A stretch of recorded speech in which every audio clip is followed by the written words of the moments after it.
Las privatizaciones de la década del 90 trajeron nuevos problemas para la industria nacional, de una amplitud y una velocidad sin precedentes. El petróleo, la electricidad, el gas, el agua, las petroquímicas, las siderúrgicas. En tiempo récord, el gobierno argentino se desprendió de prácticamente todas las empresas estatales. Impulsores de las privatizaciones argumentaron que décadas de proteccionismo y subsidios habían generado un alto grado de ineficiencia en el sector fabril. Para que la industria nacional ingresara en un sendero de crecimiento y modernización, el Estado debería apartarse y dejar que las fuerzas del mercado hicieran su trabajo. El Estado se apartó, pero los pronósticos no se cumplieron.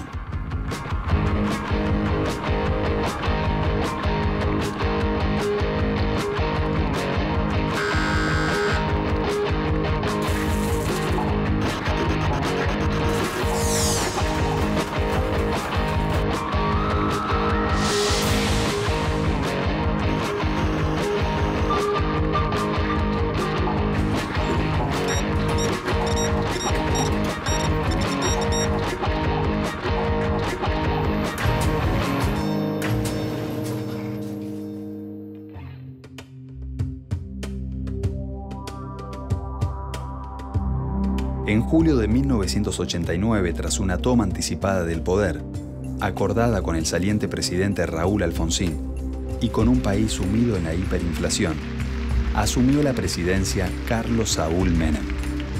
Por los argentinos sin trabajo, por los hogares sin techo, por la mesa sin pan, síganme que no los voy a defraudar, síganme que no los voy a defraudar. Al mes de asumir, ya quedaba bien en claro cuál sería el destino de la industria nacional. El objetivo central de esa función estatal se alimentaba, entre otras cosas, y fundamentalmente, de vender las joyas de la abuela, vender todos los bienes correspondientes al capital acumulado por el Estado en años, en décadas, para con eso amortizar el pago de la deuda. La empresa pública había sido, de algún modo, pensada como un mecanismo de transferencia de ingresos y de transferencias sociales que permitiera sostener empleo por un lado, diversificar el aparato productivo por el otro, generar nuevas capacidades industriales o nuevas capacidades productivas y tecnológicas en general. Ese rol industrializante, originalmente pensado para las empresas públicas, se fue en cierto sentido bastardeando, se fue en cierto sentido deteriorando. El capital público fue a remate en medio de una situación de fuerte descrédito, mal manejo, ineficiencia, pérdidas en los resultados anuales, etc. Realmente se descalabró el sistema, que ya venía con importantes deficiencias de la década anterior, pero no hubo un plan real, sistemático para salvarlas, sino un plan real y sistemático para hundirlas.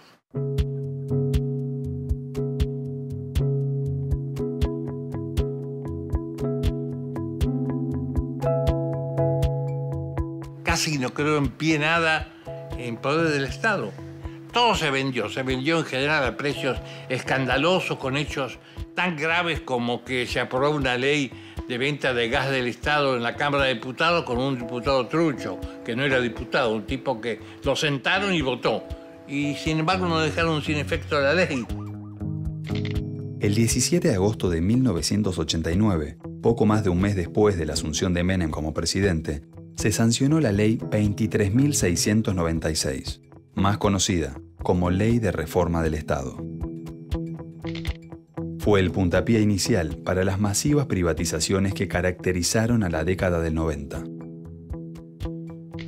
Habíamos resuelto ya que en esta larga timba de muchos años, donde el Estado fue punto permanente, bueno, nos hemos retirado de la timba y ahora son los otros que tienen que estar en este juego del cual no nos interesa participar. Dentro de esa ley se concibió el esquema de la política de privatizaciones teniendo en cuenta que una de las razones también que provocaba este enorme déficit estatal y esa situación de emergencia era las graves pérdidas que ofrecían las empresas.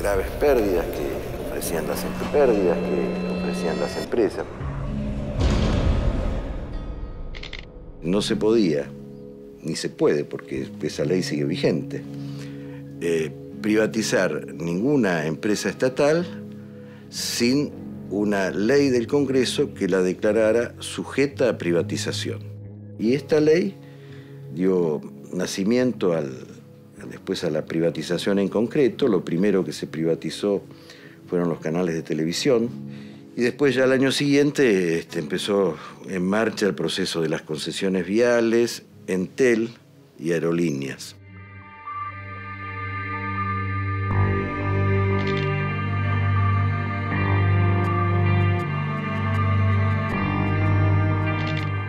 Somisa era una de las empresas que más facturaban en la Argentina. Líder en exportaciones siderúrgicas, se había erigido en una industria clave dentro de un sector estratégico para el país. Sin embargo, luego de una fuerte reducción de personal, en 1991, le llegó el turno de la privatización. El menemismo vino a terminar lo que la dictadura no había podido hacer en el terreno económico. Somisa, que era la madre de industria, que era la siderúrgica más importante, es comprada a precio vil por el Grupo Roca. Y Acindar inicia un proceso de reconversión brutal, donde en el caso de Acindar, por ejemplo, de trabajadores afiliados a la UON había 2.300 y iba a dejar 1.000 en la calle, para hacer la misma producción con menos plantel y de esa manera elevar entre un 15 y un 20% la productividad promedio, que es lo que hicieron todas las industrias del cordón industrial. Se sabía de que Somisa, al privatizarse, no iba a mantener la gran cantidad de fuente laboral como la que tenía y que además iba a diversificar la producción, no manteniendo todavía la industria estratégica como la que venía desarrollando. En los últimos años de Somisa, antes de ser privatizada, Somisa fue dejando de lado la producción de rieles, de perfiles y de otro tipo de productos no planos, derivándolos esto a empresas privadas que levantaron su producción de esa manera enriqueciéndose. O sea que previo a la privatización de Somisa, directamente el Estado fue derivando funciones propias de la acería. El gobierno de Menem decidió desligarse por completo de la empresa Somisa, no vender acciones, y esto se desarrolló a través de planes de privatización. O sea que la empresa debía ser entregada a los capitales privados con la menor cantidad de mano de obra. Y esto dio lugar a los despidos o mal llamados retiros voluntarios, porque lógicamente nadie quería abandonar su trabajo.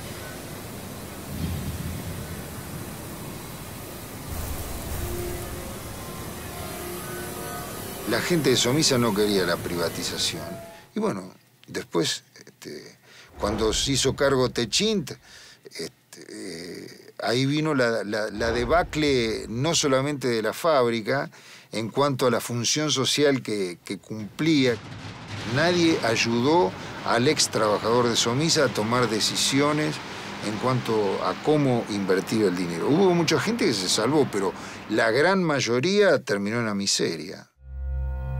San Nicolás la pasó muy mal. La gente no estaba capacitada para emprendimientos productivos, sino de servicios.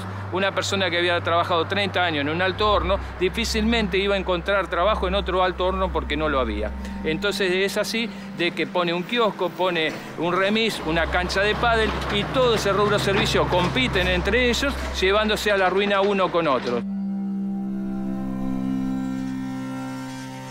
Este sector empresario, digamos, que tuvo, yo diría más que complicidad, protagonismo la dictadura militar, es el que después impulsa esta política de los 90, que apuntó fundamentalmente a la concentración y a la interrupción de este proceso de industrialización en la Argentina.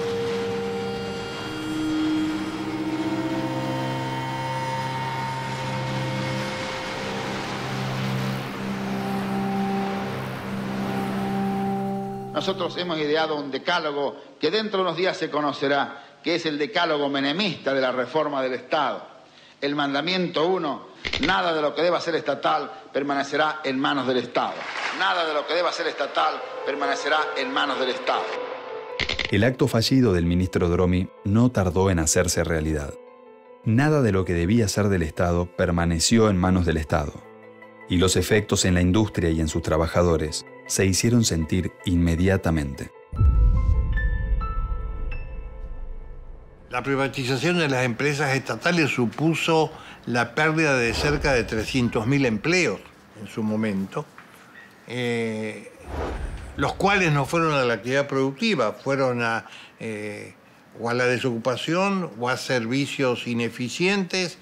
Áreas enteras del país quedaron en pésima situación, la zona San Nicolás Ramallo, Jujuy con Acero Zapla, toda la Patagonia con el petróleo y el gas privatizado. No hubo ningún programa serio de recuperación del capital humano que quedó en la calle fruto de las privatizaciones y la reducción sustancial de las plantas de trabajadores que se hicieron antes o después de la privatización. De modo tal que el costo social fue altísimo.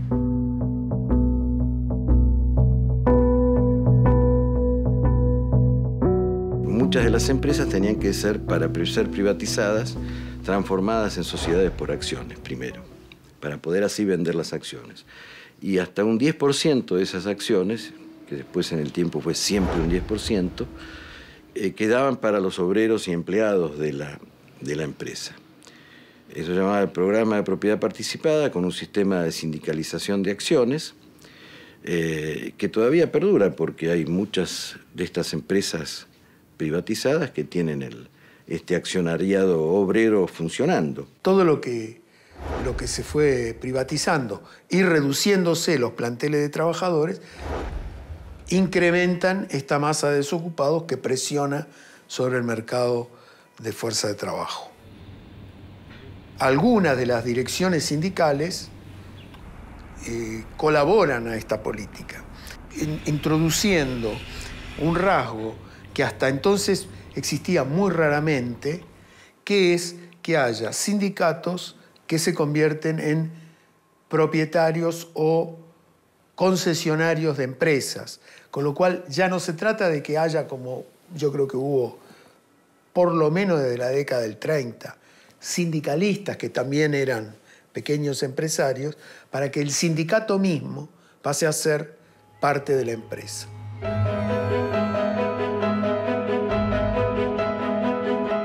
Los sindicatos pasaban de defender a los trabajadores a ser sus patrones. Sin embargo, mientras los índices de desocupación llegaban a sus máximos históricos, la industria nacional agonizaba.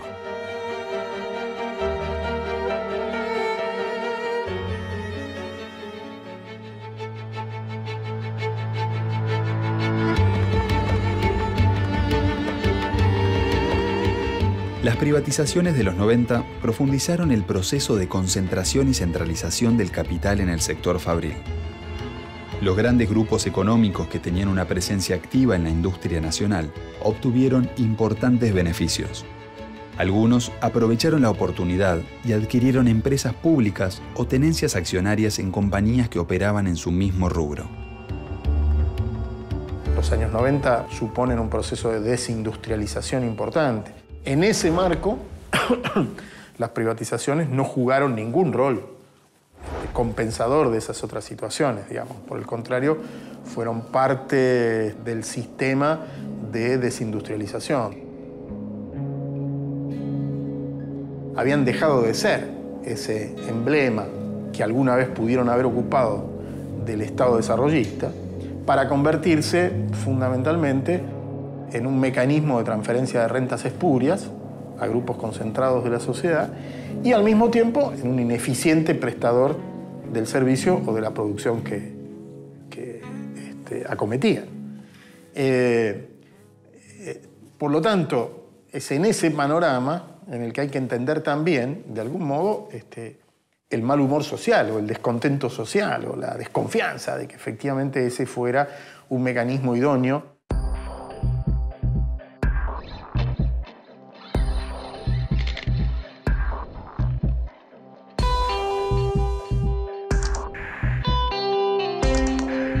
En esa época me tocó vivir muchas vivencias en el astillero, un tiempo de políticas neoliberales que los trabajadores tuvimos que salir a la calle para enfrentar a todo el poder político que nos quería privatizar la empresa, como privatizó todas las empresas del Estado.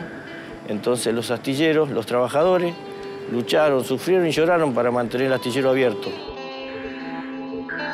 Creo que en el año 92 y 93, los trabajadores, ya enfermos de venir acá a no trabajar, porque no trabajábamos, estábamos con kit de colaboración, trabajo a reglamento se llamaba, a desgano y a tristeza.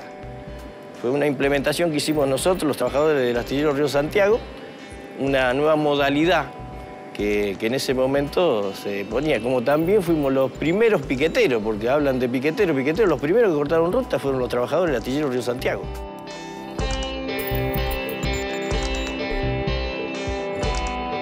Si bien no es algo como para llenarse la boca diciendo nosotros somos grandes, no, somos trabajadores que luchamos por mantener una fábrica, por mantener una unidad y una ideología de trabajo, no una ideología política.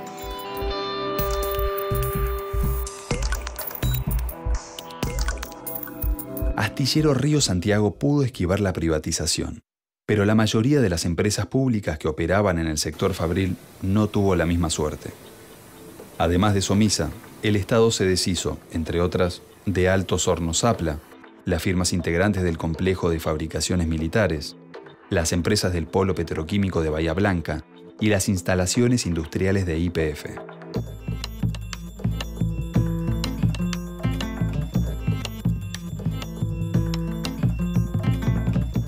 La privatización de YPF se dio en el contexto de una empresa en quiebra. Había que poner en marcha una política de expansión de la capacidad de exploración, refinación, búsqueda de mercados externos, etc. Como no había el propósito de hacer todo eso, la venta aparecía como una salida inexorable. Y en realidad, en honor a la verdad, no se opusieron fuerzas políticas y sociales importantes en los dos procesos. Primero se le hizo un fuerte ajuste desde el punto de vista de su funcionamiento y finalmente se vendió capital extranjero.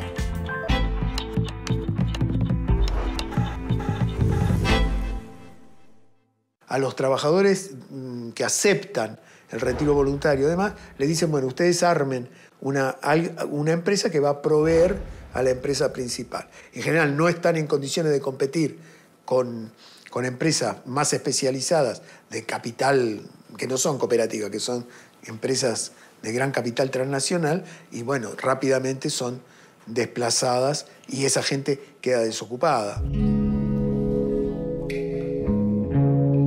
Mientras miles de trabajadores caían en la desocupación, los grandes grupos económicos obtenían rentabilidades extraordinarias a partir de las empresas privatizadas.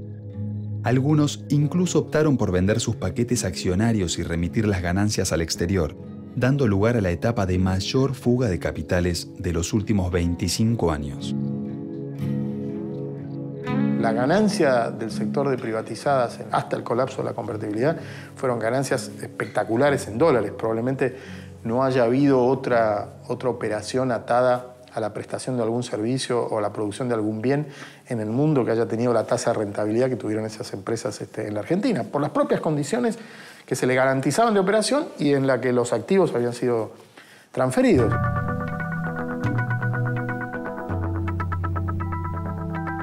Lo que nunca se recuperó es que esa empresa de servicios ocupara un rol de estar en el centro de una propuesta industrializante, de una propuesta de desarrollo tecnológico, etcétera, etcétera.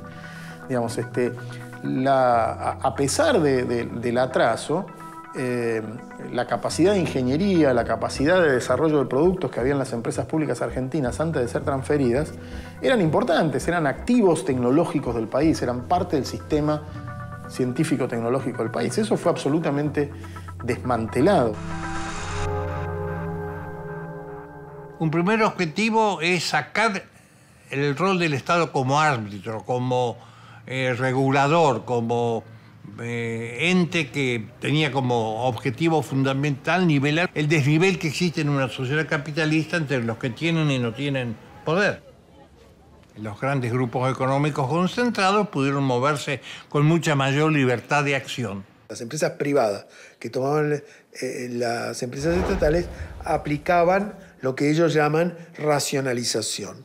Es decir, que si hay 4 trabajadores haciendo un trabajo y yo puedo lograr que ese mismo trabajo lo hagan 2, ¿no es cierto? Aunque para eso tengan que trabajar excesivamente, bueno, no importa.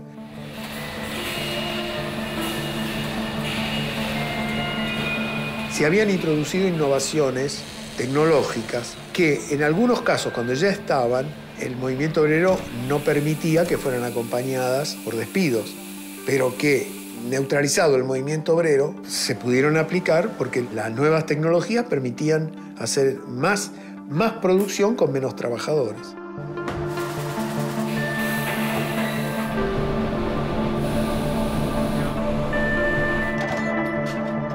Lejos de generar un proceso de crecimiento sostenido en el sector fabril, las privatizaciones, la apertura de la economía y la desregulación de los mercados hundieron aún más a la industria nacional. Es un proceso que destruyó capacidades productivas, destruyó capacidades tecnológicas, que va más allá, incluso de un indicador elocuente de esa situación, que es la cifra de desocupación con la que el colapso de la convertibilidad termina resultando.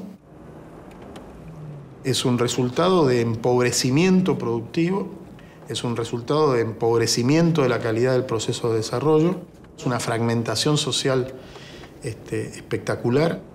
Producido el colapso de la convertibilidad, a la sociedad argentina le costó no menos de 6 o 7 años de crecimiento a tasas importantes volver a ciertos indicadores previos a esa situación, digamos. Y eso es, en última instancia, ese es un reflejo significativo de lo que fue el proceso gobernado por las ideas neoliberales, neoconservadoras. Nunca más una experiencia de ese tipo debería ni pensarse en la Argentina. El programa de privatizaciones de la década del 90 profundizó el proceso de concentración y centralización del capital que se había iniciado con el golpe militar del 76. El modelo que se aplicó en nuestro país trazó un claro mapa de ganadores y perdedores en el ámbito industrial.